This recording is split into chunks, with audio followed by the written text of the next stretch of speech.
Hello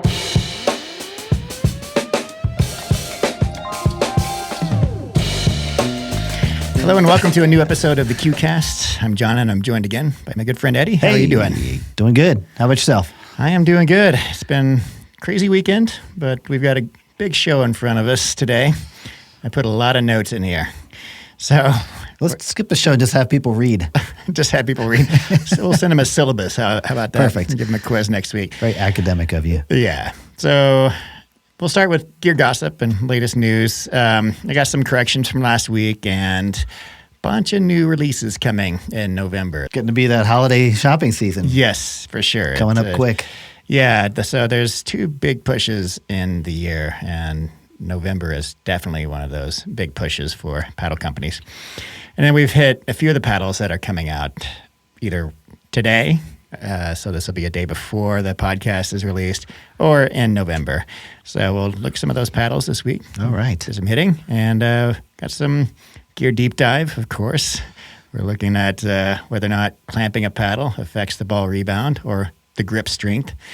Also, some new calculations I've been geeking out on about calculating the coefficient of restitution for paddles and possibly getting a ballpark figure without actually having all this $130,000 equipment.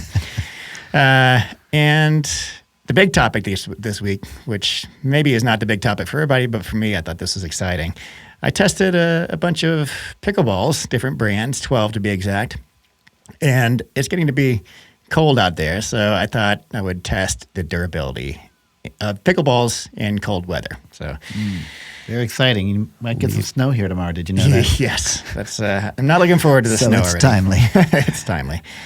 Let's jump into it, Eddie. Well, before we do, let's talk about our title sponsors, Centerline Athletics, our favorite clothing brand. Yes, indeed. Today I'm wearing Civile or Civile. This is my favorite Dinker Dye shirt. Oh, I've got in one of those on honor order. of Halloween. It's got got that cool skull graphic on there. Love this shirt. Get compliments every time I wear it. You got, so I got an order in. They may send it to you, Eddie. Okay. I put in an It's order. mine now. They put in an order and they were like, it's sent. And I didn't even send them my address. So I think. Oh, you know think what? it's going to yours. The FedEx guy hit my doorbell just as I was leaving here. So I bet that's what it is. Maybe. We'll see. But I will be all decked out in some new Centerline clothing. And I'm going to call it civil until they tell me otherwise. Well, maybe I won't throw your stuff away this time. But yeah, it's their clothes are very high tech, very innovative performance, really high quality stuff, cutting edge fabrics and all that. Made in the USA too. Are they made in the USA? Yeah. That's fantastic. Yeah, I do appreciate their SPF additions to the fabric. You know, most clothes or most high tech clothes do that, but it's a big necessity for me with my skin issues. So and just that wicking ability, and it cools you off. It's just nice clothing. 20% off John Q. Let's go. All right. We also have another sponsor we're going to talk about, and a new sponsor for the show called Pickleball Blue Book. This is really cool. So it's a new website. Go to pickleballbluebook.com. Literally, type it in, and it's a way to evaluate the price of your used paddle in the same way that Kelly Blue Book evaluates car prices, and it'll give you an estimate based on the condition of your paddle, what the price would be between person-to-person purchases. So it's just a good way to evaluate. Like if you want to put your paddle up on eBay, for example, it's a good way to kind of figure out what the cost would be. So you know, you get on there, you search for your paddle. They've got most paddles in there. And I pulled up an example here. So the PaddleTech Bantam ALWC. So the original MSRP, $260. Evaluations from a brand new one would be $187.84, down to a fair condition, that's the lowest tier, which is $55.25. So fair condition is like a pretty used one with some visible scratches and, you know, the grit's worn down quite a bit and some scuffs on the edge guard. And then good condition would be like just that, less scratches, etc. So you can get, there's 4 tiers, you can get 4 prices for that. And yeah, it's powered by this Get to 11 website that is a retail website. They sell paddles and gear, and they have the option of just trading in your paddle if you don't want to go through the bother of person-to-person sales, putting it on Craigslist or eBay. You can trade any paddle in any condition as long as it's playable for a 20% off of a new paddle from Get to 11. So, pretty cool service, I would say, to kind of get an evaluation of your paddle's price. I wonder how they came up with their figures.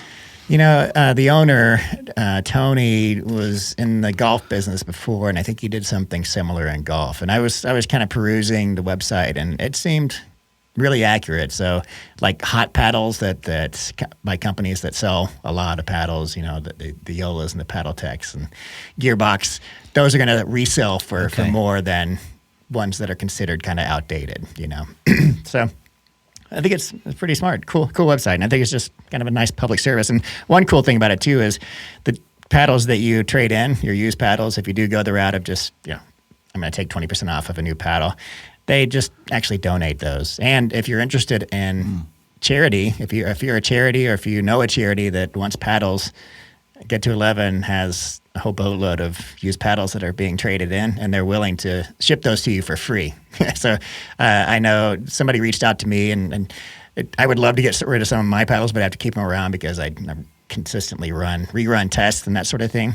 But I'd like to be able to donate paddles, so this would be a good way you can reach out to. I'll put his email in the description below. Very cool service. Yeah. I've been looking for a used car lately because we've got more drivers than cars at this point in the household. And, Kelly Blue Book has been around for years. And that whole concept of fair market value and what kind of price will the market support for a vehicle, whether you're selling it or, purchasing it from a dealer. It's so objective. Yeah. It's so handy to have that information at your fingertips. So if this is anything like that, it's an awesome service. Absolutely. All right. Pickleball Blue Book. Moving on to latest news. So a couple of one correction and some clarifications from last week. Last week we talked about the USAP's instituting the pickleball coefficient of restitution, otherwise known as exit velocity. And we got into the weeds on that. There was some confusion on a couple of things I said, and then I misspoke on one thing. So there are some dates that were sent out to paddle companies. And the first is that the PBCoR of 0.44 will be effective starting just here in a couple of days, November 1st, 2024. And then in exactly 1 year after that date, they're going to switch to a lower PBCoR, so less exit velocity of 0.43. Not a big shift, but they're dialing November back. 1st, to be clear, is for new paddle certification. For new paddle certification, you have to get that PBCoR test, and with the increased fees, et cetera, from the USAP, and your paddle has to come in under 0.44. That's the limit. Yep. And then 1 year later, it's going to be 0.43. Now, I mentioned I misspoke on something about an 18-month grace period. And I was a little confused on what I was talking about in the first place, but I mentioned that currently approved USAP paddles will have an 18-month grace period. So in my mind, that meant, okay, let's say X paddle doesn't pass the PBCoR test. It'll still be available for 18 months. And then I misspoke and said, I think it was April 1st, 2025 is when they would be cut off. What I meant to say was April 1st, 2026. But I take all that back because there's actually some language in there that corrects me. So it says for existing paddles testing higher than 0.44, whether through the initial data presented August 20th, which was that industry day, or through subsequent market testing, USAP will be working with manufacturers of those products to retire that equipment from sanctioned competition by April 1st, 2025. So, long-winded way to say I misspoke, but I was kind of right because my mistake was correct because I said April 1st, 2025. So, if a paddle is over the limit, then it'll be retired by April 1st, 2025. We don't know yet which paddles will be over the limit. We have an idea of what are the hottest paddles, right? But we don't know what you're going to get axed. And yet another avenue manufacturers will be able to take is to have those paddles retested and recertified, and that's yet another date. Yep, exactly. And there is an 18-month thing in there, and that is for existing paddles that do not elect to be retested for the lower PBCoR. Yep. So let's say that they get tested, and it's right at 0.44. they're good to go until 2026. But sorry, they're good to go until 2025 when they go down to 0.43. If they elect not to retest at that point, then they will have that grace period of another 6 months until May 1st, 2026. You got it. Okay. Perfectly confusing. It's perfectly confusing, and I imagine I'm totally alienating 99% of our audience right now, and the only people listening right now are paddle manufacturers. And the person who asked the question. That's right. Who's probably a paddle manufacturer. Right. Okay. Right, well, we're on the record now, and it's all clear. That's all clear. For somebody. You know what, Eddie? There's a lot of paddles coming out. That's awesome. November. Yeah, it's. You know what, John? This job is awesome. It's a nice job. We get to see so many cool things. We were at Lifetime today testing paddles, and first Amy came up. She's like, "Are you testing paddles?" She's the local pro there. I'm like, "Yep." And then some of our friends came in, and they immediately went over to my bag, and they're like, "Are you guys testing paddles?" It happens a lot. People just help themselves to my bag. They know I don't mind. But yeah, people take a keen interest in what we're doing there because we have the latest paddles. It's a fun job. It is. And there are a few paddles in this list. A lot of them are good. A few paddles I'm really excited about. Same here. Yeah. So first we got the Volair Control Forza coming out, which is their Kevlar Forza, so their thermoform paddle. It's coming out in their traditional shapes, the Mach 1 and Mach 2. Mach 2 being the wide body. And we've got those. I haven't had a chance much to hit with them. We were going to talk about them today, but I haven't hit enough with them. They are coming out on November 1st, so here just in a couple of days. Did you have a chance to hit much with them yet? I hit a little bit with them last week, and just in the same vein as the Mach 2 series, high on control. I would say a little bit more pop and power than the Mach, but still fully in control. Okay. Very much in the control category. Yeah.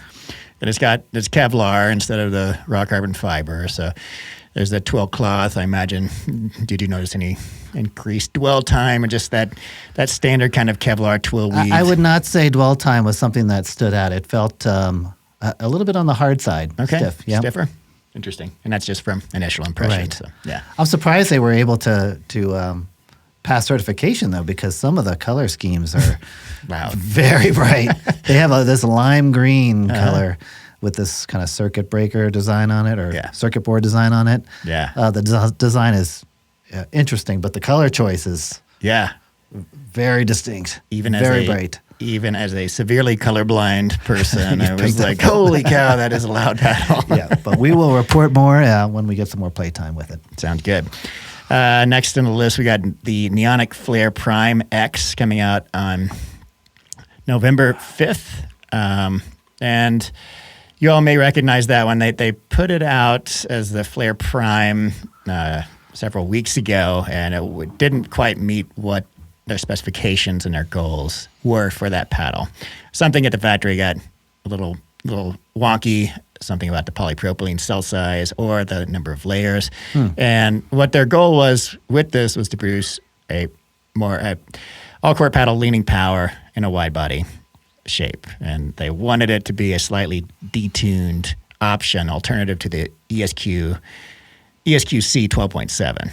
Which is a very hot wide body paddle. So that was their benchmark for this. That was their benchmark. They wanted to come in just slightly under that, but they wanted it to be hotter than the original one. So that's what their goal was with this. We actually did hit with this today. We'll talk about that in the next section. There's also a Neonic Flow Prime coming out on 11/19, and honestly, I don't know much about this one other than the obvious, which is there's a fiberglass layer. We had the original Flow, which was a very control-oriented paddle. This one, with the fiberglass, I assume their intent was to give it a little more punch. And we'll talk about that one too. All right. In the next section. Got a couple of Vatics coming up here. Yes, sir. So we've got the Vatic Saga series, the newest in the Vatic line. And this is something I'm pretty excited about. Elongated and flash, which is their hybrid shape. These are cool looking. They're very cool looking, cool graphics. And I'm sure we'll have a lot to say in our next section. Again, coming out on the 15th. the Rhombus Ripple is tentatively scheduled to finally be released on November 22nd, and the Bread and Butter Invader coming out after that on the 29th, and then finally the Chorus Fire right at the end of the month on the 30th. Now, the Bread and Butter Invader is basically it's their logo revamped, so it is a new color scheme. It's new. It's the same shape as the logo with everything else different. So it's going to be a titanium. It's new wacky graphics. Go check out their Instagram post on the release. It's actually really hilarious.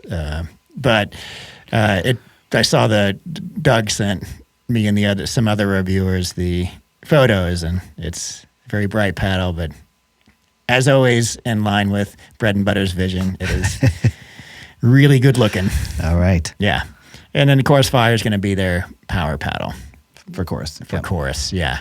It's been in the works for quite a while. You and I hit the prototypes in Dallas, but we didn't get a good sense of what they're going to be like. It's going to be Kevlar, I think, and a lot hotter than their shapeshifter.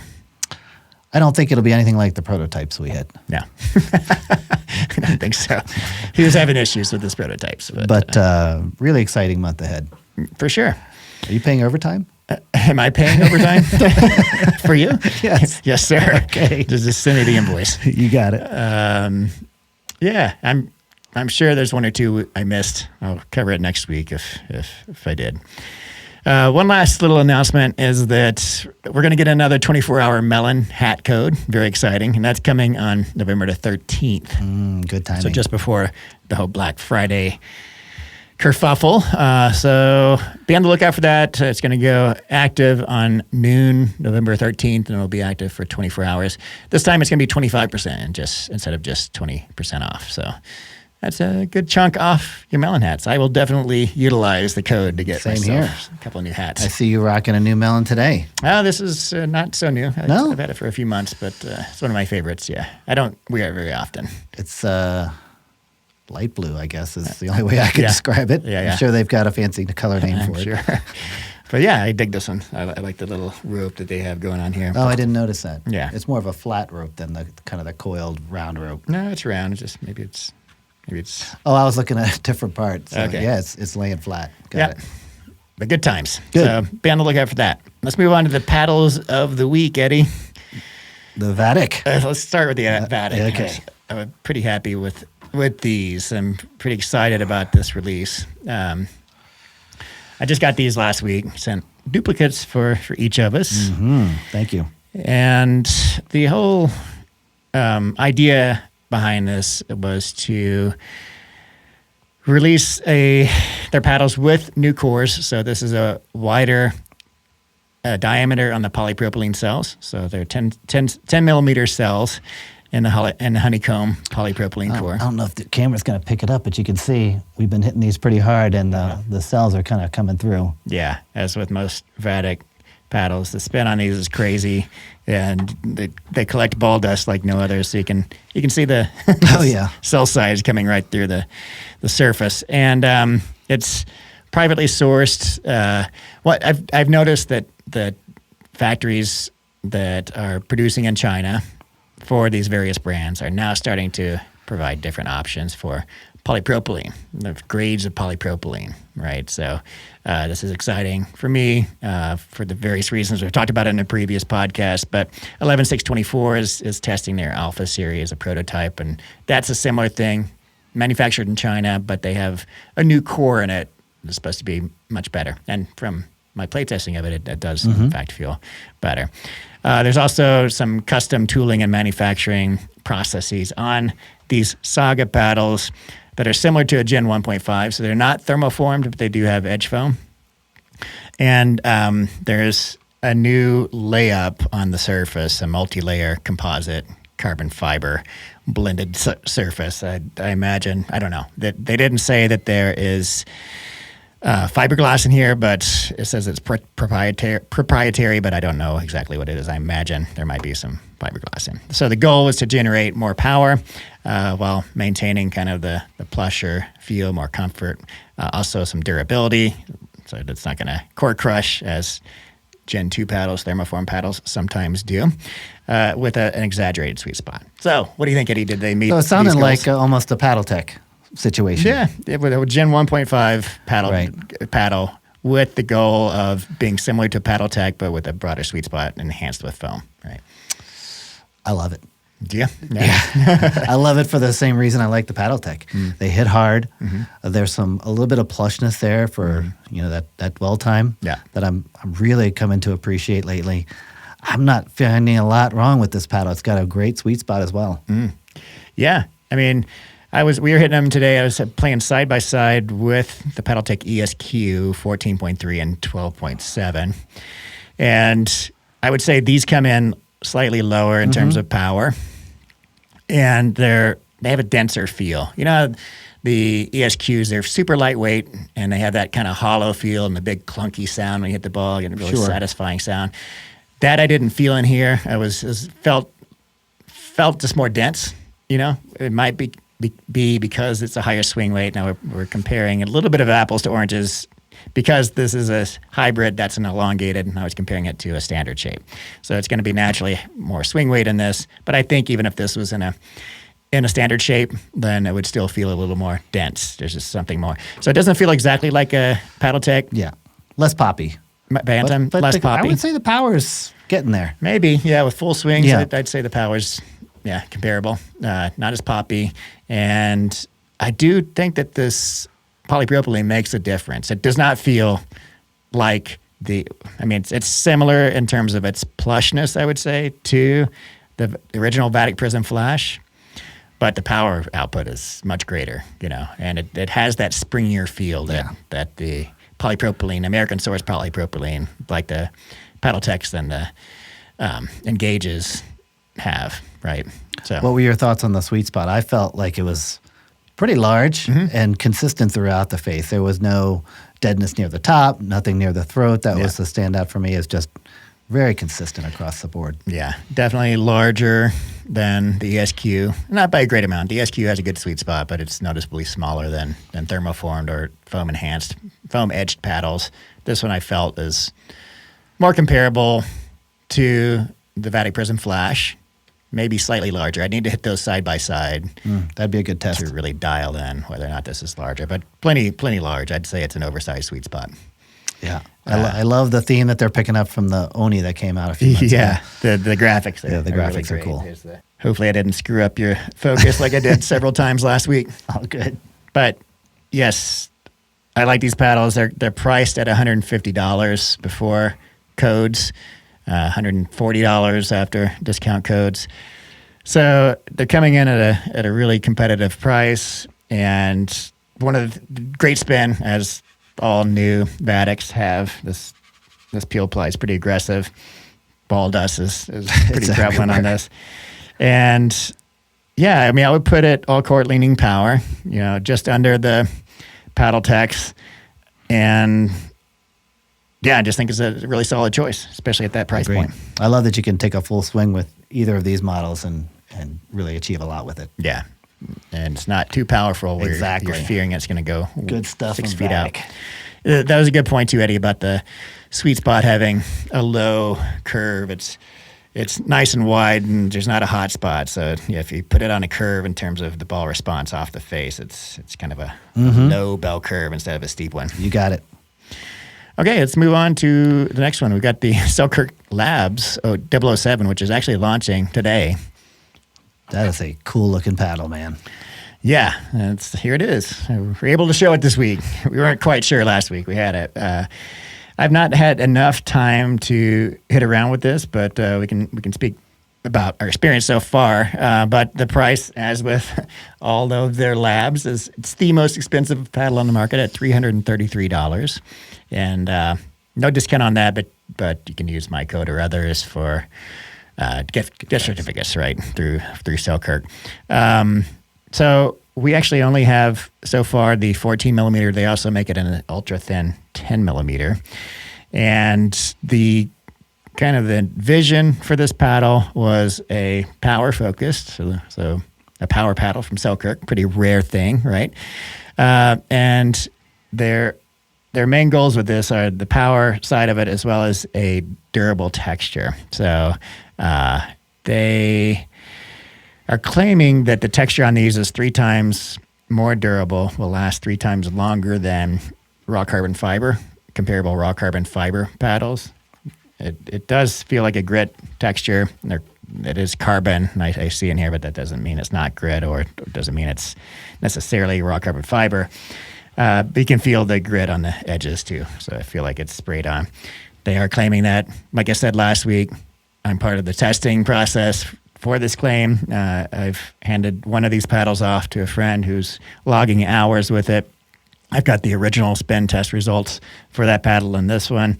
They come in just over 2,000, so good spin, not extremely top tier, but good spin. And we'll compare that to some brand new Yola Hyperion paddles and see which one wins in terms of logged hours for durability of spin. The 14 millimeter the 14 millimeter is supposed to be their all court paddle, and the 10 millimeter is their power paddle. Like I said, we haven't had a chance to hit the 10 millimeter, but any power numbers on the 14? I have not. I think I did hit it. I got the numbers. I haven't processed those numbers yet. But what do you feel? You've hit with it a little bit. Where do you feel the power sits on this one? It's pretty powerful. I agree with that. I would call it a power paddle. Definitely not with the paddle techs, not with the Yolas certainly, but it's my guess is the numbers are up there. Yeah, I'd call it all court leaning power. No, but definitely, like you said, under the paddle techs.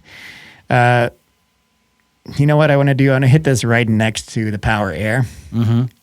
I feel like it's going to be more powerful for sure than the Power Air. This one, the 14 millimeter, maybe similar or slightly better pop than the Power Air. It doesn't quite feel as board-like. It feels springy. There's a springier feel. There. Oh, another new thing they're introducing here is a titanium mesh in the layup. So it's just under the carbon fiber layers and whatever they're putting in here. And I'll actually show the X-ray. I got it X-rayed. You can actually see the titanium mesh inside. It's a square just inside the sweet spot here. And as far as I can tell, it's real titanium. It's not the PET titanium. And that is for the power aspect or the spin aspect? I think it's for stability and power.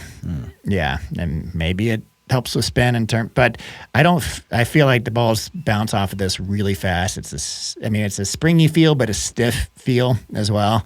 I don't feel like it has much dwell time at all, and I imagine that 10 millimeter is just boing, the super stiff ball response. Don't know yet until we get those. So I'm going to hold off on reviewing this if I do a full review until we get the 10 millimeter also, so I can give input on that. One thing I didn't like about this was the vibrations that the paddle sent into my hand, and I have a feeling it's from that really wide hole. They've enlarged the hole in the neck even more on this one, and that was a turnoff for me. And I realized that's a subjective thing. The guy I gave it to, I took it to open play a couple of days ago, and a few people hit it, and they were like, "Boy, that just the vibrations. I'm not liking." I'm like, "I'm with you." And then one guy hit it. He's currently playing with the Lux, and he's looking for more power, and he absolutely loved it. And I was like, "Are you feeling the flex? Because it just feels super flexy." And he's like, "I love the flex in the neck." And he's like, he comes from a badminton background, and that was interesting. Something he enjoyed about badminton rackets, and he's now enjoying with this. So I think it's a subjective thing. Maybe some people are going to love. Maybe it's a polarizing paddle, or some people love it, some people hate it. It's definitely polarizing. I hit some really nice shots with this. Powerful drives, good spin, but no matter what I did, no matter how well I hit the ball, it felt terrible. It felt like I was way off the sweet spot, and I wasn't, based on the performance of the paddle, but just the feeling was not to my liking.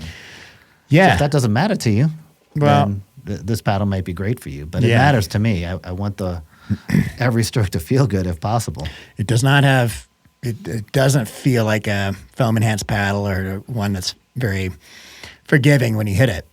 you feel every little vibration. And maybe that's appealing to some people so they feel more connected to the ball.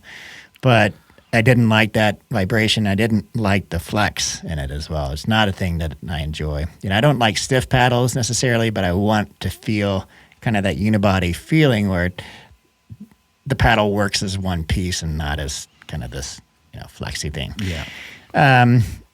We did not. I think we did try it with some perimeter weighting. That's what you played with.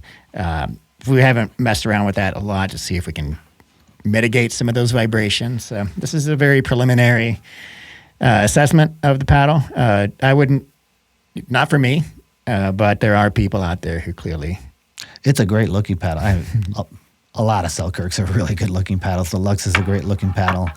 This is no stranger. Yeah. They do a great job with branding. The whole cutout looks great. I love the new angular look versus the smiley face. Mm-hmm. Yeah, that's true. And I appreciate the innovation too, the titanium mesh. I'm not sure exactly what it's doing. I know what it's supposed to do. The paddle does feel overall different than other Selkirk options, but similar to others, similar to the Power Air, but it's with certain differences. Maybe that's going to be something that changes paddles for the better in terms of that titanium mesh. We'll see. Potentially. And maybe a different weight setup would help in terms of perimeter weighting. But as it was the way we played it, it's not something that I could get used to. Yeah. Agree. All right. Another paddle that we don't have hardly any time with, but we should mention it, is Diadem is releasing a new form of the Icon that is launching also today as we speak. Their new Icon Infinity. Yeah, behind you there.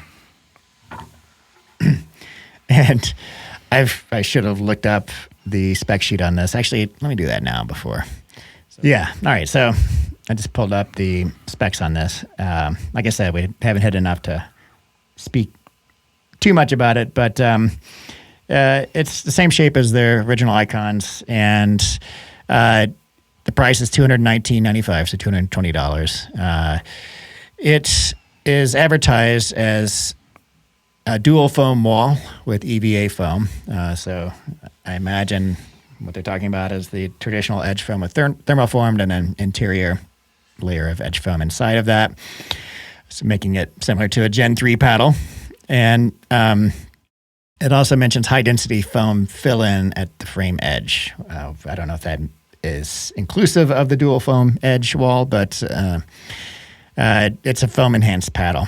The goals of the foam were to reduce vibrations, and it also has a grit surface, so it's not raw carbon fiber. The cell size is also larger, so the polypropylene cells are 10 millimeter cell diameter, so similar to the Vatics we just talked about. Similar to their other paddles, edgeless paddles, they have replaceable edge guards on them. Very nice. Which is great. One issue is it's kind of hard to put edge tape, or you don't need edge tape, but weighted tungsten tape or lead tape is kind of hard to fit in between these. Is there any significant weight to those edge guards? No. For my taste, it definitely needs some perimeter weighting. It's such a thin, edgeless paddles. I mean, yes, the edge guards are going to add a little bit of twist weight to it, but not enough for my taste. So I hit around with it a bit. It feels similar to the original Icons. Like I said, I need more time. I did notice some reduced vibrations. It didn't feel as forgiving as a lot of other Gen 3 paddles. Compared this to the Apes Pulse, for example, they feel very different. This is a much stiffer feel. The ball came off pretty hot. Yep. Spin was good. I don't know how durable this grid is, but initially at least the spin is really, really good on this. I haven't dialed in the perimeter weighting yet, but I imagine it needs upwards of 6+ grams on each side to get it to stop twisting. One thing I kind of came down on Gearbox for the same issue for their Pro Power, their elongated shape paddles. They're leaving real estate on the table. So the length of this paddle is 16.54, so just under 16, so just over 16.5, and then their width is 7.22. So there's a little bit of wiggle room in there. They could have made it a little bit wider, but they chose to go narrow on purpose. And in my mind, if you're gonna go lower on something, it needs to be the length, because you got to have that width to increase the twist weight. And I do feel this twist. I feel the small twist weight on this. I haven't run the numbers in terms of twist and swing weight, but I imagine the twist weight's got to be pretty low on this. Thickness is 13.7. What were your thoughts on it, Eddie? Very similar to yours. Good power. I felt like the sweet spot was on the narrow side. That makes sense given the size and shape of the paddle. I wish they would move on to something else or add another shape to their line, because this one is just not, it's not a modern shape that people are gravitating to. Sure. Did you get any Hush vibes when you hit it? No. I mean, besides the shape, no. Did you? Okay. I did a little bit. Okay. In that full power that you get from the Hush, I felt like at times this had some of that. Okay. In delivering that in the same sort of foamy way, if that makes sense. But it's a very different paddle, obviously. But in some of those power shots, it did feel similar. Okay. I want more time with this. I think there's promise with it. I'm glad to see Diadem, innovating. I'd like to X-ray it. I haven't yet to see what the dual foam wall looks like. Is it similar to the Apes, where it's actually floating the polypropylene, or is it more like the YOLO, where it's the peninsula, as you accurately described? Just not enough forgiveness for me. Yeah. But I'll give it more time. Again, these are very preliminary observations, but there we go. You know what we forgot to mention on paddles being released, or do we have it in here? And I'm totally spacing, but Gearbox. Gearbox, and I don't have the exact date. I don't know why I didn't write it down. But speaking of Gearbox, we now know that they're releasing a new shape in the Pro Power Ultimate series. Right. Exciting. And, I don't know how much I can talk about, so I'm not going to talk about much, but it's going to be a wide body shape. So I am darn, I was hoping they go narrower. So, as I mentioned in my review of the Ultimate, their only shape so far has been their elongated shape. And, I was like, God, I would love to see this in a standard or a wide body shape, because I think this technology suits that shape so well. So we actually hit with it today. I've been hitting with it for a few days. Can't speak about what we think about it yet. I don't want to give too much away, but I'm pretty excited about this. It's pretty exciting. Yeah, it's coming out toward the end of November, right around. Are we allowed to say it looks great? Yeah, sure. Looks pretty awesome, actually. Yeah, yes. So that's going to be a big one. I can't believe I forgot to mention that in the latest news section, but there you go. Randomly inserted it here. So what are we talking about next? We got the Neonics. Yeah, Neonic flares, the flare and the flow. So let's talk about the flare first. Super maneuverable. Lightweight paddle. I just love, I realize it's very similar to shape to like the Pickle Hurricane and some other standard shape paddles, but I just think that is a really good looking wide body paddle. I like the shape of it. Yeah, the long handle. I like the subtle colorways, the white handle, the white edge guard. This may be my favorite shape that we've seen recently. Really? Yeah, I like that, the kind of the balanced wide body, but with some curvature to it, especially kind of just that little bit of curve at the top. Yeah. Don't love a big square, pizza spatula. That's true. That's true. This looks really nice. They did a good job on the shape.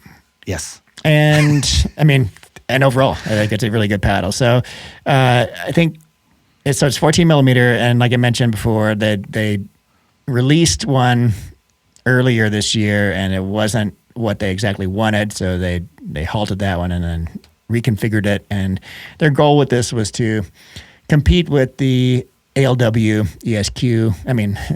The PaddleTech ALW and ESQ, so the 12.7 version of that, which is a very power-oriented paddle, and come in kind of just under this and at a price that's more affordable. The price will be $140 without discount and $120. Ooh, that is a good price. After. Yeah, so there's $126. Hard to see that. Anyway, good price. And there's fiberglass in the layup. We hit with it today. What are your thoughts, Eddie? I'd love to add maybe 6 grams to each side to kind of widen out that sweet spot, just to give a little bit more bulk. It's a very lightweight paddle, and you're definitely feeling that lack of mass. But otherwise, it's got good pop and power. I'd say definitely not Paddle Tech, Bantam, ESQ, or ALW level power or pop. But, I'd put this in the all court leaning power, somewhere under the Paddle Techs. And I totally agree. When I was hitting, I was having a hard time with the sweet spot today. Not that it's not a big sweet spot, it is. But stock at a 14 millimeter paddle with such a lightweight paddle, it does twist in your hands on off center shots. And, I was hitting hard drives and a lot of that velocity was being lost because I hit it slightly off center. So I'd love to shore up some of that with tungsten tape, get it more stable, and then kind of compare it side by side. And I was playing with this, and I was playing with the 12.7 ESQ together side by side today, and the ESQ definitely had more power, and it also felt slightly more forgiving. It's weird. It's a weird thing because this does not have a small sweet spot, but with any wide body pedal, you're still going to get some twisting if there's not enough weight on the sides. Great point. And that's what's happening with the 14 millimeter. I kind of wish I didn't know about, their interest in benchmarking the ESQ, because I feel like this is kind of its own thing. It's not really an ESQ copy. Yeah. Right. Or clone or whatever you want to call it. It's got merits that the ESQ doesn't have. I think it's for blocking, for those mid-court ground strokes that aren't quite full swings. I think this has some merit. Okay. Yeah, I want to hit with it more and get a better feel for it. But so far, very positive impression of it. Yep. And then we've got the Flow Prime. So it's, again, their older shape. They've got a previous Flow. This one has at least the inclusion of fiberglass. I don't know much more about it. But so we've gone from one of my favorite shapes to one of my least favorite shapes. You hate that shape. I really don't just like the big it. rounded top. Yeah. Aesthetically, it's not my favorite, but I hit with it yesterday and again today, and I was impressed with it also. More control-oriented. I would put it, squarely in the all-court category. Leaning control. Would you put leaning control? For sure.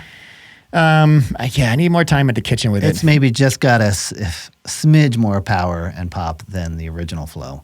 Not Okay. much more. Not It's still more. very plush. I want to hit it side by side because my impression of it was that it was notably more powerful, but it's been a hot minute since I played with the original. From my recollection, I'd say marginally so. Okay. More time is needed with that, but solid paddle. Didn't do anything wrong by any means. Yeah. Besides the shape. Don't like For the you. color either. For you. Don't like the color. Come on, look at that. You can't tell me that that's like something you're going to gravitate. Some people probably love it. It's a subjective thing. No one does. All right. Is that our last paddle on our list? That is our last one. Okay. All right, let's deep dive, Eddie. Where do you want to start? I've got some seriously nerdy topics on here. Let's save the ball issue for dang. last. Yeah. I don't think I can wait on that one. I'm gonna feed the boring topics first. Okay. Exciting to me and some other super nerds, but maybe not the most exciting for everybody. But my whole examination of the USAP's methodology behind their exit velocity testing. One of the most curious things about that was the way they're clamping their paddle. So they're putting their paddle like 90 horizontal, like this, and they have two clamps on the handle, which makes sense to me, and then they're firing the cannon at the paddle. But the clamp is sitting on a rotating column, and there's a bearing in there, and the paddle just sits there, and it's allowed to swing freely after the ball hits it. And in my mind, that's going to produce very different results than a paddle that's clamped and is not allowed to move. There is a lock on the device. I looked up the machine, and you can lock it, but USAP is choosing to allow the paddle to swing freely. And it's similar to my mind is like, okay, use a loose grip when you're trying to reset or dink, because if you tighten up your grip, the ball's going to shoot off further. And I was talking with different people, including Brian Fitzpatrick, about it, and he was like, I don't think that's the case. I think the ball response is so quick that the vibrations in the paddle and the rotation of the paddle after the ball hits it doesn't come into play with the exit velocity of the ball. And I was like, no way. Like, I'll go test it right now. And I ran down, and I've got on the other side of this wall, I've got my work table, I've got a funnel where I started doing experiments way back on ball rebound, and I've got a paddle clamp. And I've got the funnel exactly 1 meter over the paddle, and then I drop balls on the paddle, and I film it, and I see how high the ball bounces on the ruler on the wall behind it. And I clamped the paddle tight and dropped 10 balls and got an average, and then I loosened up the clamp so that the paddle was really loose. Actually, I just laid it in the clamp and didn't tighten it at all, and I pinched it between my fingers. So as soon as the ball hit it, the paddle rotated and hit the table underneath it, right? And then I measured the velocity and the bounce rebound, and looked at the data, and I was like, yes, the rebound on the unclamped paddle was a little bit lower, but not nearly as much lower as I thought it would be. And when I was slowing down and looking, I wasn't holding the paddle. It wasn't a fair comparison because the ball was hitting slightly off of the sweet spot on the unclamped paddle. So it was just kind of a screwy data that I got. And sent that to Brian, and I was like, I don't know. It's just, now I'm more confused than ever. And then he tested it with his home device. He's got like a ball cannon, and he clamped it and then allowed it. He just basically propped it up, and when the ball cannon shot it, the paddle just went flying, right? And he actually got the exact same exit velocity on those two tests. So we don't know if it's actually true yet that the paddle clamping the paddle, the stiffness of the clamp on the handle, whether or not it has any effect on the exit velocity, but signs are pointing to probably it does not. And I asked his impression of why, and he was saying that when a paddle is struck, there's an impact wave, a shock wave that you can feel, right, from like the Selkirk paddles, right? You can feel that wave in most paddles going through the handle back and forth before it's, and he's saying that impact wave, the ball is actually bouncing off of the paddle before that impact wave has any effect on the ball. Right, so what we think of in terms of like dwell time is a lot less dwell time than we expect. So he's saying that where it clamps, he's saying that the impact wave must propagate to the ends and back before it starts to be converted into rotation and translation. So before it affects the ball, where a clamp starts to have an effect. So if the ball is gone before the wave propagates back, it won't affect the ball.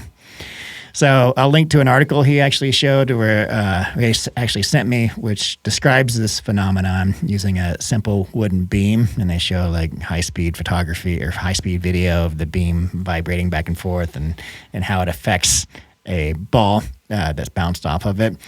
But so just something I found very interesting and very counterintuitive would be the word to use right in that situation. Yeah, for sure. So surprising. Yeah.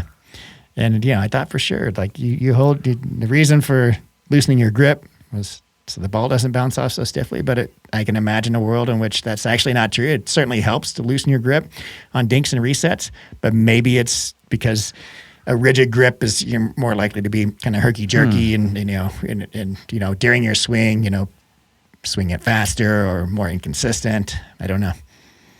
I wonder if huge amounts of perimeter weight would have the similar, no effect to ball rebound. That's a really good question. It's something I was thinking about too. Like, what if you let it up? A moment of inertia kind of situation. Mm-hmm.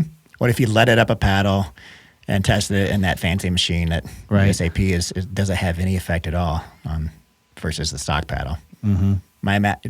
I imagine my hunch is no. It does not, because there's not taking into effect swing mechanics. It's just simply what the paddle's energy output is. Right. Maybe I'm wrong. I'm often wrong here. Once we get into physics, man, sometimes my intuition fails me. That's why we gather data. That's right. Okay, another dense topic. Don't you love how I sell these, Eddie? So in a similar nerdy light, another gentleman reached out to me. We've been actually communicating off and on for a good while. He's actually the guy who introduced the sword mechanics article to Brian and I to help us, figure out that part of the equation for the hand speed index was needed revision. I won't say his full name, but Keith has been communicating with me, and he's been able to. He figured out where USAP is getting their formula, how their formula is influenced through previous work that's been done in baseball already. Baseball bats and baseballs. So the PBCoR is really similar, that really elaborate formula that they have, really similar to baseball's coefficient of restitution formula. And in fact, this baseball research provides not only our formula, but kind of more insight into how the formula is used. And what we're able to see is that we can predict different things with baseball's formula. Now linked, well, I don't know if I can link to the article. I will. I can. It's public. I can link to the article. But if you know various attributes, so we had to kind of convert what they were talking about in terms of the variables in baseball to what it translates to in pickleball. But basically, pickleball is a stick and ball sport, just like baseball, right? So if you know the incoming speed of the ball, if you know the linear speed of the paddle, and if you know the outgoing speed, you can calculate the reverse calculate the coefficient of restitution. Now, are you going to get the exact number or the level of exactness that USAP is doing if you're just using radar guns and not getting as precise measurements? Absolutely not. But it's kind of cool because you can, by the way, you can also calculate from PBCoR. So let's say we know the PBCoR maximum is 0.44. If we know that the incoming speed is 0, let's say we're just serving the ball, right? So it's not coming at the paddle with any speed. And we swing the paddle at 40 miles per hour. So the linear speed is from here to here, right? And let's say you're able to capture that with a radar gun. So again, if your paddle is PBCoR of 0.44, you're serving a ball, your paddle speed is 40 miles per hour. Your outgoing speed through this formula is going to be 57.6 miles per hour. Right. So I haven't tested this yet, but I imagine my serves are coming in just above 40 miles per hour because the most powerful paddles in my database, which are probably going to be around 0.44 PBCoR, are coming in just under 60 miles per hour on average for exit velocity, for speed coming off the paddle. Right. So we know that formula. We kind of worked back. So wait, I'm confused. If you're swinging a paddle at 40 miles per hour, and the PBCoR is 0.44, shouldn't the exit velocity be less than 40 miles per hour? Well, let's think about that. So the paddle speed, the linear speed of the paddle is 40 miles per hour. That's not the same as a ball coming at the paddle at 40 miles per hour. So the COR is a ratio of incoming speed versus outgoing speed, right? So if the ball's coming at 40 miles per hour, it's going to be less than 20 miles per hour. And you're swinging at 40, that's an 80 mile per hour swing at a zero ball. Ball that's stationary. Something like that. Okay. Yeah. So, right. So imagine the paddle speed's going to be about 40. And then we reverse that formula. So that formula is in that baseball article, but you can also reverse the formula and then work backwards to the PBCoR, which is pretty cool. So if it's possible to set up two radar guns, one capturing this linear speed of your paddle swing, the other capturing the inbound and outbound velocity speed of the ball on the paddle, then you can figure out what the PBCoR. Straight algebra at that point. Yeah, exactly.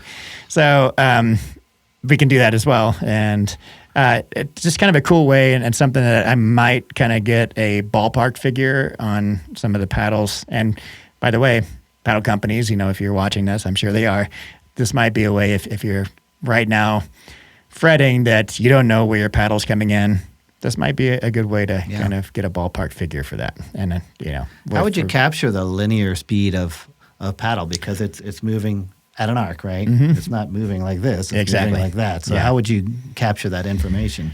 That's a good question. It's something I haven't tested yet. I did see a video. I forget the paddle reviewer's name, but he had a pretty clever way of getting his own exit velocity measurements, and he had a ball tied to a string, and he was swinging a paddle at the ball, and he was capturing the speed of that paddle. I don't know how accurate it was, but he actually had I think it was a pocket radar facing at 90 degrees to the paddle, and he had another pocket radar facing the ball, and he was getting to speed. So the swing of the paddle and then how fast the ball was coming off after he hit it. I don't know how accurate that method is, but I'm going to mess around with it myself and see if it's even possible. Looking forward to it. Yes. All right. You know what, Eddie? We were playing outside at this beautiful court I had, a friend of a friend's court that I had video footage of for the Apes review. A lot of people commented, wow, it's up in the foothills above Boulder, and you can see the whole city and then Denver in the background from the court. We were playing at that court on Saturday, and it was a really nice day, but it was around 10 a.m. It was probably in the 50s, and then it warmed up after that. And we broke like 4 balls, even in the 50s, and it made me remember, okay. What ball were you using? It was a Franklin X40. Okay. Yeah, which in my mind seemed more durable, but we'll see. We can test that. And the guy just reminded me, yes, the fall is upon us and balls start breaking, especially in the winter. So if you play outside, as most people do, you probably want to know which balls are more cold resistant, which are more durable. And I tested it. A highly scientific method of sticking balls in my refrigerator with a thermometer and then in my freezer. All right. And your freezer's at what? 20 degrees? No, 0 degrees. It's minus 8 degrees for the freezer and 40 something degrees. I'll get the degrees in a second here. But I tested 12. How's Michelle feel about that? She goes with the flow, man. She opened the refrigerator today and literally knocked over a basket of balls and a thermometer. She's like, was this something you needed? And I'm like, it's all right. I already got the data. She knows me by now. There's always experiments in our house. Okay. First, I wanted to put them in my refrigerator so it wasn't an extreme test, right? And I was wondering if some balls might break at a refrigerated temperature. And I got thermometers specifically for this. It was 41.7 was the temperature in my refrigerator. So I cooled all the balls for at least 2 hours in the fridge before I took them out. And then I took them to the garage and I served against the wall. Really hard serves, right? And I was thinking, so one of these balls has to break. Every single one of them reached 20 serves without breaking. So we've got 12 different balls here. In no particular order, we've got the Franklin X40, we've got the Gamma Chuck, the Durafast 40, Vulcan V Pro, we've got the Core Outdoor, Core Impact, Gearbox GB1, Diadem Power, Selkirk Pro S1, the Vigil, the Oso Fury, and Crown. Okay, that's our list here. There's a couple there I haven't heard of. Okay, yeah. I've got a pretty extensive ball database on the website. No lifetime ball. As well. I didn't test the lifetime ball. I should have, but it did not cross my mind. All right. Are you looking at the results? Nope, not yet. Because, if we wanted for you to guess. So, you know already that the refrigerator test didn't break any balls. So, all of them passed 20 serves. Then I put them in my freezer. Same balls? Same balls, exact same balls. And the temperature of the freezer is minus 8 degrees Fahrenheit. And I also put them in for 2 hours, so they would be a real world frozen. Scenario. Yeah. We all play in the Arctic tundra, don't we? Exactly. It's very funny, listening to the ball bouncing on the ground when it's that frozen. It's just like ping, ping. It sounds like sounds like a ping pong ball. And the ball response is so much I almost body bag myself. I'm standing like 20 feet outside from the wall and serving, and the ball doesn't bounce before it reaches me. Like that ball response of a harder ball is really a lot faster. Mm-hmm. Anyway, so what are your guesses, Eddie? So I broke every single ball except one with variable numbers of serves. What do you think the winner is? Well, I wanted to say the Franklin. Mm-hmm. But you just said something. I just gave it away. Is that right? No. Okay. The Franklin. Yeah, I was going to say, you said something that made me think that it was not the Franklin. So right. I'm going to go with the Selkirk ball. You got it, buddy. Hey! That thing. So all of them passed the 20 test. And then a few of them broke on the first serve after freezing them, right? That one of those was the Franklin X40, which did surprise me. I thought that was a more durable. Now, again, this is not a highly scientific test. This could be a one-off for any one of these balls, right? Except for the most durable balls, I imagine, are going to be, on average, more durable. But some are going to break before their time. That's just going to be the case, right? So, the Franklin, we can look at the results now. So I ordered these in terms of the total serves before they broke, right? So the Franklin X40 broke on the first serve after it was frozen, as did the Core Impact, which surprised me because, as we'll see in a minute, the Core Outdoor survived very well. Oh. And I don't know what they're doing different between the Impact and the Outdoor ball, but it was pretty funny. Some of these were catastrophic failures. So, I'm guessing the Durafast also did not do well. The Durafast broke on the first hit. Yeah. It just sounded like an ice cube when I was bouncing it. Good Lord. So this is the damage Vigil. on that thing. And this is the kind of get that one closer. Damage that is total destruction. Sustained. This was not the worst one. The worst one was that Core Impact. It literally exploded like a light bulb when I hit it. There was shrapnel flying all over the garage. It's okay. That one broke on the first one, the Core Impact. Vigil, Vulcan V Pro broke on the first impact, as did the Dura. The Gearbox G1 made it to 2 hits before it broke. The Oso Fury also broke on after 2 serves. And then there's quite a bit of gaps. So I'll show the bar chart in the B-roll here. But a couple of pretty good performers. So they got tied at 4th place, were the Gamma Chuck and the Crown Outdoor. Both of those sustained 11 hits while frozen. And by the way, the ball thaws out pretty quickly. I was doing this in like 60-degree temperatures, and I noticed that it's frozen on the first hit and it starts thawing out immediately. So I would only serve at 5 at a time, put them back in the freezer, 5 serves at a time for each ball, put them back in the freezer, go do some more work, come back an hour or so later, and they're frozen again. So it's not like, we're capturing. Right. Anyway, 11 hits for both the Gamma Chuck and the Crown Outdoor.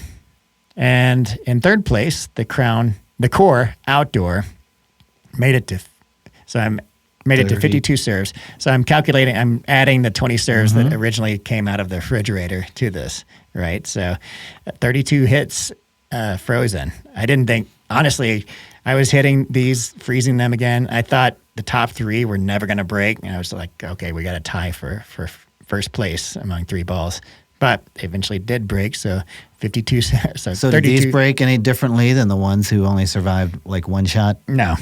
They're the same. They all look like, ice, broken ice, They're all pretty, not all of them, but most of them shattered pretty horribly. Almost like they've been sitting in dry ice. Yeah, right.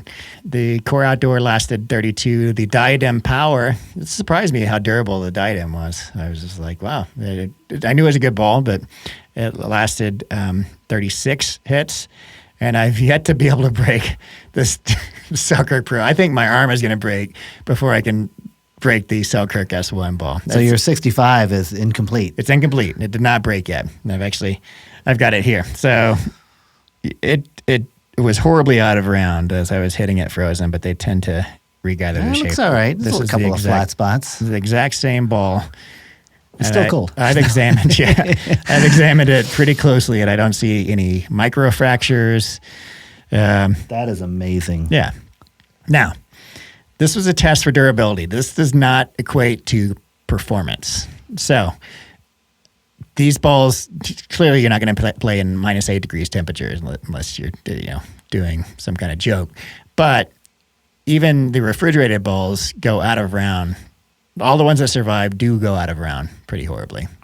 So it's not going to be a fun experience, but you're going to save some money by choosing one of these top 3 balls or even one of the top 5 balls to play with. And you probably, if you're going to play in colder temperatures, the ball is going to get harder, obviously. You probably want to choose from one of the softer balls, one that you normally wouldn't choose with. And in my mind, the Core Outdoor is not only one of the cheaper balls. Well, it's not necessarily one of the cheaper balls. The Selkirk, they dropped their prices, by the way. Oh, they're under $3 a that's ball great. now, even on the Selkirk website. $291 per ball. So I think the Core Outdoor is going to feel a little better than either the Diadem Power or the Selkirk because it's the softer of those three. The Shore D for the Selkirk comes in at 59, 58.5 for the Diadem Power, and 56.5 for the Core Outdoor. The Core Outdoor plays very similar to the Franklin. It's a softer ball, but when it's colder, it's going to get harder and probably play a little more forgiving than either of the other two. But if you want an invincible ball, Selkirk all day. I don't know what they're putting into that formula, but holy cow. I've only had one Selkirk ball break in the wild on me. And it was just randomly during a game, wasn't particularly cold. But man, those are durable. I don't like the color. I wish I had a different color. And I think they have two different colors too. One's really dark. Yeah, I don't like it at all. And you're going to get some sideways looks. Nothing makes more people more irritable than changing a ball on them. People love to play with their ball, whatever that is, usually a Franklin, and you throw in another ball in the mix and they will let you know that they don't like it. Yeah. How do you feel about it? About what? About people that come in and they're like, hey, you okay if we use this other ball? I'm usually fine with it. Yeah. Same. Unless it's like one of the original Vulcans before they changed their formula that they go out of round immediately. I don't mind it. Well, that's a very interesting test, John. Yeah. Thanks. Absolutely. I thought it was going to be the Franklin because I think everybody thinks of it as the softest ball out there. Yeah. But that doesn't necessarily equate to durability. That's true. At -8.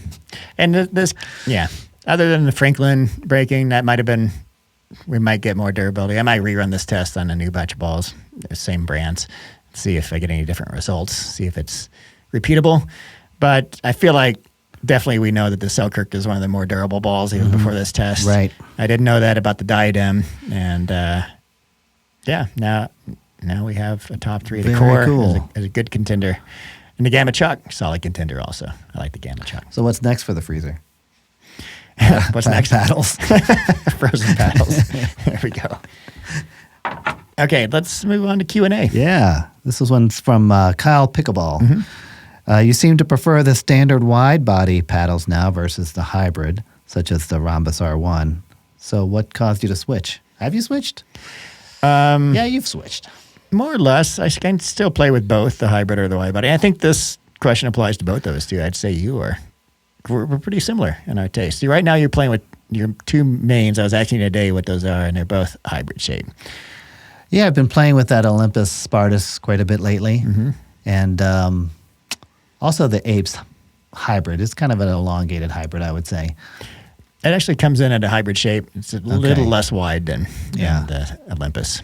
But I just enjoy the bit of forgiveness that you get, the wider sweet spot. I like a sweet spot that's like that, not like that. Yeah, right. And that's 100% of it for me. Yeah. But you have warmed up to standard and wide body paddles too. Yeah. Do you like that? Do you prefer them over the hybrid? I'm okay either way. Yeah. I would say I'm actually leaning more towards standard and wide body paddles right now. Once I got used to where the sweet spot is, the less length, I just love the feel of the wider sweet spot. It means a lot to me too, and that kind of the forgiveness. I can still play with hybrid, but I'm a little worried that I'm messing up my accuracy because when I do go to elongated paddles, like when I was testing the Apes E, which is their hyper elongated one, yes, I could hit it, but I used to main that shape, right? And I had no problem finding the sweet spot, and I was just like, man, it felt so narrow, even though it's wide for its shape, the sweet spot. It's still going to be a narrower sweet spot matching the width of the paddle, and I was just like, I don't know if I can play with the narrow sweet spots anymore. It's hard to go back and forth knowing that the center of the sweet spot's going to be at a different place relative to where your hand is. It's really difficult going back and forth. It is, yeah. But anyway, I do prefer standard and wide body paddles as long as they meet the power outputs that I need or require. And right now that's right around it's a power paddle is kind of what I like, and that's around the Paddle Tech Bantam level power.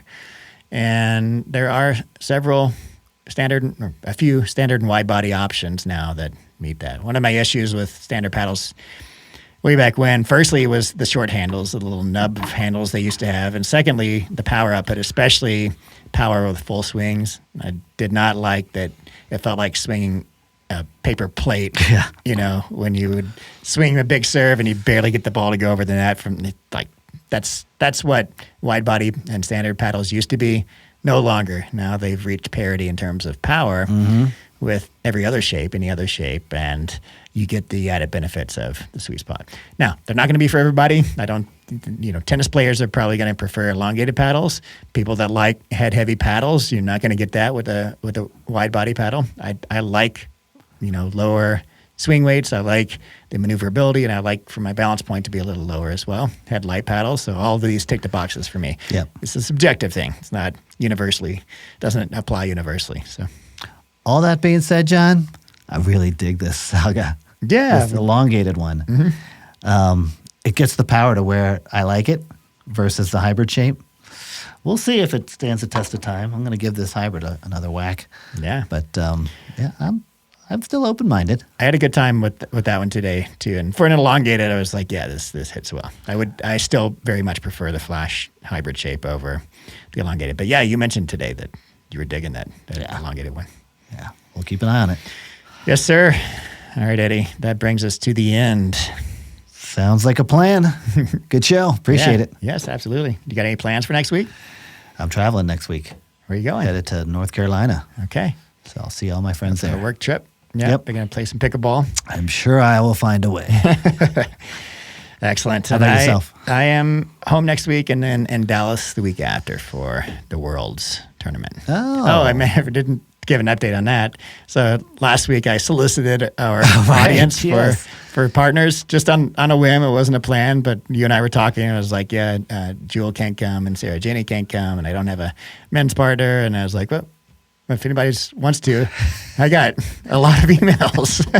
And it's funny, at one point, Michelle was looking over my shoulder, my wife, and she's like, did you join a dating website? Because it was all like 50-year-old female 4.0, John, I'd love to meet you in person. But suffice it to say, I'm playing in 3 events now. Oh, wow. Okay. So Jewel actually can play. So we asked to change our event from Wednesday to Sunday, and they allowed it, similar to you and I, because they allowed us to play in a 35-plus division. So we changed our division. Still 4-0. Still 4-0. Gotcha. And I've got another mixed partner who reached out, and she and I are playing on Wednesday for the 4.0 50 plus. And I have a 25-year-old men's partner. We're playing on Saturday. I think it's 4.0 also. It might be 4.5. Yeah, it's going to be a lot. It's going to be a big event. Well, this may be a new trend for you. You go to different tournaments, meet with different listeners. It'll be fun. Yeah, it'll be super fun. But yeah, good times. So thanks for all your emails. And there were a couple I saw come in, including one of the people we played when you and I went to San Clemente. Oh, yeah? Yeah. And one of those guys reached out and said, hey, we were your opponents in San Clemente. And that email slipped through the cracks. I've got to learn to reply every time I read an email instead of being like, I'll reply to this after I eat lunch or something, because the emails are constantly coming in and they'll get lost. So apologies I didn't reply directly to this gentleman, but yeah, I can't do 4. Can't do 4 events. It's just going to be too much. And then you and I have a little mini tournament when you get back. That's true. We'll have some fun there. Good times. All right, Eddie. Well, all right. Always a pleasure. Yep. Thanks, See you John. next time. You bet.